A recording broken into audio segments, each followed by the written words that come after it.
saya Olivia dalam talk show Pustaka Semana. Kali ini kita akan berbincang mengenai manfaat puasa bagi kesehatan. Dan kali ini kita kedatangan narasumber yaitu Dr. Nugroho Arbani, SPS, MSc. Selamat datang Pak Dokter. Assalamualaikum warahmatullahi wabarakatuh. Bagaimana nih kabarnya hari ini? Waalaikumsalam warahmatullahi wabarakatuh. Sobat Pustaka, salam sehat bagi kita semuanya. Alhamdulillah sehat dan fit menyambut bulan Ramadan tahun ini. Terima kasih sudah berkenan hadir di SMA Negeri 1 Haji Barangdol. Dok, sebentar lagi kan akan menjalani Ramadan begitu puasa. Ya. Kira-kira apa saja sih manfaat yang kita dapat kalau kita menjalankan puasa begitu? Ya, jadi begini Sobat Pustaka. Pertama, sebelum kita, karena saya seorang dokter, berarti kita tinjauannya adalah bagaimana sih ilmu medis. Kalau bahasa kami di medis itu ilmu fisiologi. Ilmu faal meninjau bagaimana manfaat puasa, terutama dari kesehatan secara umum ya, belum masuk ke orang yang sakit. Jadi definisi sehat itu, seseorang dikatakan sehat jika dia sehat jasmani. Yang kedua sehat rohani dan sehat sosial.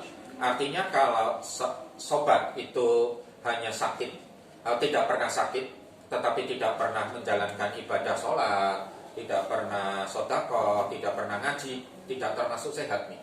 Sudah oke, ya tidak pernah sakit, rajin ngaji, sholat, tetapi dia tidak bermuamalah dengan baik. Artinya sobat pustaka ini di dalam pergaulan di sekolah menyendiri, egois gitu ya, kemudian temperamen itu juga tidak termasuk sehat secara komprehensif, secara sempurna. Jadi sehat sempurna jasmani, rohani dan sosial. Nah, harapannya dengan puasa Ramadan ini kita itu digodok selama 1 bulan untuk habituasi, terbiasa, kulino, menjalankan proses selama 1 bulan. 1, kita hidup teratur, buka, sahur, aktivitas gitu ya, sehingga diharapkan kita mendapatkan kesehatan jasmani, diet yang bagus, itu jasmani. Kemudian kenapa rohani? Otomatis secara kuantitas dulu, secara kuantitas ibadah kita di bulan Ramadan meningkat, ditambah sholat tarawih, kemudian sholat qobliyahnya, kemudian sholat rawatibnya, sholat sunnah-sunnah lain, yang lain kita termotivasi secara kuantitas nih. Nah, kualitas adalah urusan masing-masing sobat pustaka ya. Nah, yang terakhir di dalam bulan puasa itu kita dilatih untuk berjiwa sosial, eman dengan teman, berbaik dengan guru, orang tua, ya, kemudian dimanifestasikan dengan, mohon maaf, ini ketika bulan puasa kita kan bersedekah lebih sering, lebih banyak, dan secara simbolis diwujudkan secara nyata dengan zakat fitrah. Nah, ini melatih kita sehat sosial. Nah, jadi harapannya dengan puasa yang kita bersungguh-sungguh itu kita insya Allah pasti mendapatkan kesehatan jasmani itu pasti, rohani juga insya Allah pasti, sosial juga dapat. Nah, ini sebenarnya mekanisme yang paling baik untuk membentuk masyarakat Indonesia yang sehat secara sempurna. Hanya kenapa tiap bulan setahun sekali kita ada puasa tetapi hasilnya pasien masih banyak? Ya ini karena umat Islam, sobat pustaka ini tidak menjiwai secara fikih maupun secara dohir disiplin ilmu medis ketika menjalankan ibadah puasa. Baik. Kemudian kita sebagai pelajar tentunya setiap harinya itu melakukan kegiatan di sekolah ini memerlukan banyak energi gitu menghabiskan. Jadi adakah dari dokter ini tips dan trik agar kita tetap bisa menjalankan puasa dengan baik, kemudian aktivitasnya juga berjalan dengan lancar juga? Iya. Jadi begini sobat pustaka, apalagi pelajar ya, usianya masih muda, tidak ada penyakit kronis yang menghalangi. Jadi artinya ini orang sehat betul nih. Sehingga bagaimana tipsnya ketika supaya bisa beraktivitas? Yang pertama niatnya. Ya, niatnya. Nawaitu sauma qadhinya itu benar-benar bahwa kita itu puasa ini untuk patuh, untuk takwa. Patuh secara dohir, takwa secara ibadah itu. Sehingga dengan niat puasa yang benar-benar bukan karena takut dengan Pak Guru gitu ya, takut takut namanya gengsi dengan teman, itu tidak. Tetapi bahwa puasa ini memang tujuannya adalah untuk secara dohir kita patuh, disiplin, dan secara ibadah itu kita takwa. Itu niat itu dulu. Ketika niat ini tidak bagus ya, niatnya sudah riya, mau dengan tips apapun tidak jadi. Jadi niat dulu nih, niat. Apakah nanti disampaikan secara dohir atau hanya di dalam hati, itu madhab masing-masing. Yang jelas niat satu, hanya karena Allah, itu satu. Yang kedua, ada beberapa secara dohir tipsnya. Yang pertama, kadang kita keliru ya, bahwa di dalam sahur itu disunahkan oleh Nabi Muhammad SAW, bersahurlah kamu walaupun hanya dengan seteguk air. Jadi sahur itu harus banyak airnya. Nah, ketika buka dicontohkan oleh Nabi Muhammad SAW, itu berbukalah kamu walaupun hanya dengan 3 biji kurma. Baru kalau ini tidak ada sesuatu yang belum tersentuh api, baru dengan air. Artinya di dalam buka itu kita banyak yang mengandung seperti kurma, manis, kalori, mudah dicerna, berserat tinggi.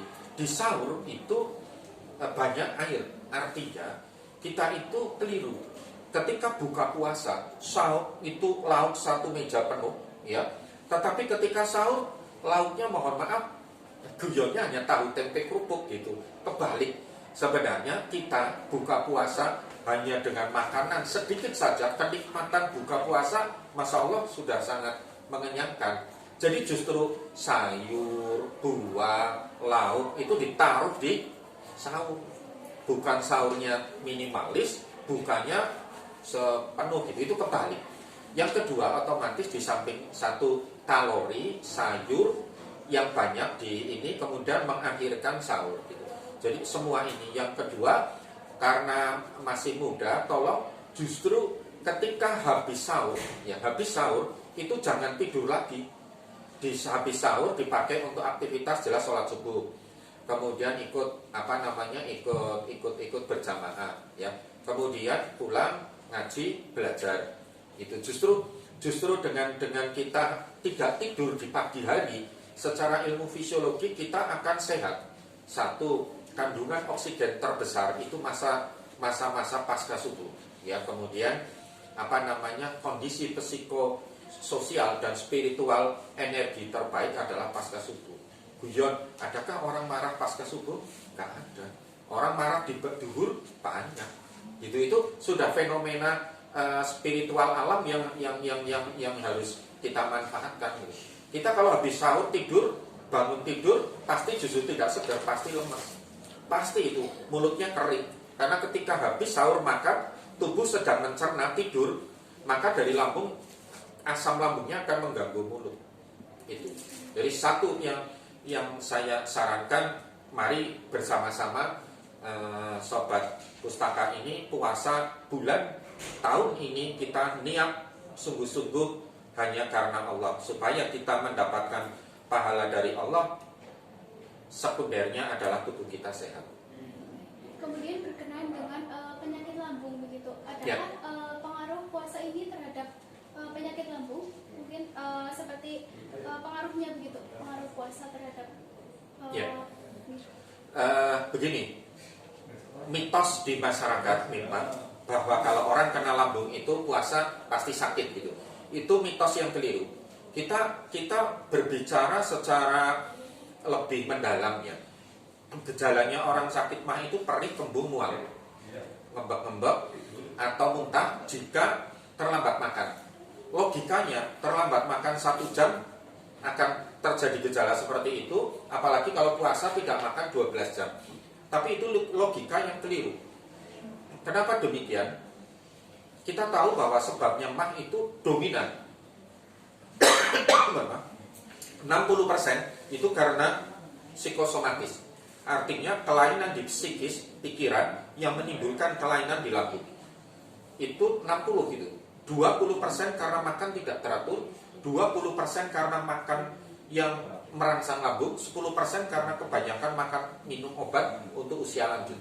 Nah, jadi dengan kita mengambil hikmah puasa secara makro, bahwa kita puasa ini dengan yang sungguh-sungguh hidup kita teratur, makan kita teratur, jenis makanan kita juga sangat teratur, kecemasan kita istiqomah kita, tumakninah kita juga akan meningkat. Sehingga dengan puasa yang sungguh-sungguh, niat yang kuat yang akan mengeliminir semua sakit mah.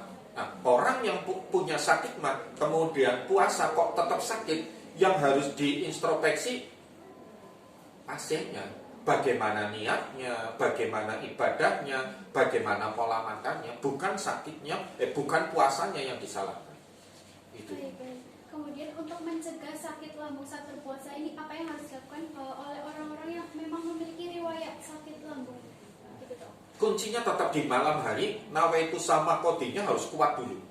Yang kedua, tadi sama buka puasa dan sahurnya mengikuti apa yang sudah saya sampaikan di depan. Kemudian ya otomatis minyak, saus, sambal itu dikurangi. Yang jelas itu saja sudah. Niat yang kuat sudah. Saya besok pagi akan puasa Ramadan, pasti insya Allah, karena saya hanya karena Allah, Allah akan memberikan saya kuat, saya tidak kambuh, insya Allah tidak kambuh. Kemudian berbicara tentang pantangan. Pantangan apa saja sih yang tidak boleh dilakukan oleh penderita sakit lambung itu saat berpuasa? Ya tadi, makan berlebihan yang mengandung, yang merangsang lambung. Ya soft drink, kalau misalnya Coca-Cola, soft drink lah ya, soft drink, paham ya sobat.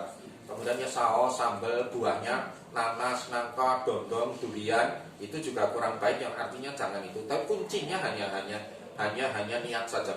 Kita mainnya hanya di niat. Orang lambung itu, orang biasanya banyak bermasalah, hidupnya tidak teratur. Ditarik secara hakiki, orang punya sakit mah karena hidupnya tidak teratur dan punya problem psikis, sehingga dengan puasa yang baik itu akan tereliminasi. Seandainya masih, berobatlah ke dokter yang memahami ilmu fikih dan ilmu fisiologi, patofisiologi. Karena kalau kita mohon maaf berobat ke dokter yang tidak pernah puasa, ya pasti akan menganjurkan untuk tidak puasa gitu. Nah, kemudian obat mitos masyarakat, obat itu 3 kali, tidak. Obat itu ada yang half time-nya 24 jam, 12 jam, cuma ya jerbasuki mau beyo. Obat-obat yang seperti itu, lansoprazol, omeprazol, itu cukup diminum sehari 1 kali, relatif lebih mahal. Dan bagi orang yang tidak puasa pun, minum obat mah harus 1 sampai 2 bulan. Jadi puasa niat yang baik, teratur, minum obat lansoprazol, omeprazol selama sebulan, insya Allah pasca puasa sembuh. Kemudian dok, selain penyakit lambung ini, saya juga pernah mendengar bahwa pas puasa juga berpengaruh terhadap kesehatan mental kita. Itu maksudnya bagaimana dok? Sudah saya jelaskan di depan sebenarnya, bahwa artinya bahwa dengan niat kita hanya karena Allah, itu akan memperbaiki nilai spiritual kita, nilai iman, nilai spiritual kita, pasti mental kita akan baik. Urut-urutannya ke sana. Ya, itu. Kemudian terakhir dok, Ya. Harapan dokter ini terhadap warga SMA Negeri 1 Haji Barang dalam menyambut puasa itu apa dok? Yang pertama tadi kuncinya niat. Ya, yang kedua dengan niat, yang paling sering ini di kalangan pelajar, habis sholat subuh jangan tidur. Ya, naumatus subhati yamnanu rizko, tidur pada pagi hari ini menghambat rizki. Gitu. Rizkinya siswa kan ilmu. Nah, tolibul ilmi lah di saat-saat habis sahur. Yang kedua, it's okay lah bahwa mitosnya bahwa lebih baik tidur daripada berbuat dosa gitu ya. Tetapi lebih baik produktif, tapi juga tidak berbuat dosa gitu. Jadi manfaatkanlah waktu sebaik mungkin di bulan Ramadan untuk beribadah dan tolibul ilmi. Baik, alhamdulillah banyak sekali ya ilmu yang kita dapatkan dari talk show hari ini. Semoga dapat bermanfaat. Terima kasih juga dokter telah berbagi banyak ilmu sekali nih untuk sobat pustaka. Semoga dokter selalu dalam keadaan sehat dan dalam lindungan Allah Subhanahu Wa Taala. Saya selaku presenter mengucapkan banyak permintaan maaf apabila banyak kesalahan. Sampai jumpa, bertemu di video selanjutnya. Terima kasih. Wassalamualaikum warahmatullahi wabarakatuh. Waalaikumsalam warahmatullahi wabarakatuh.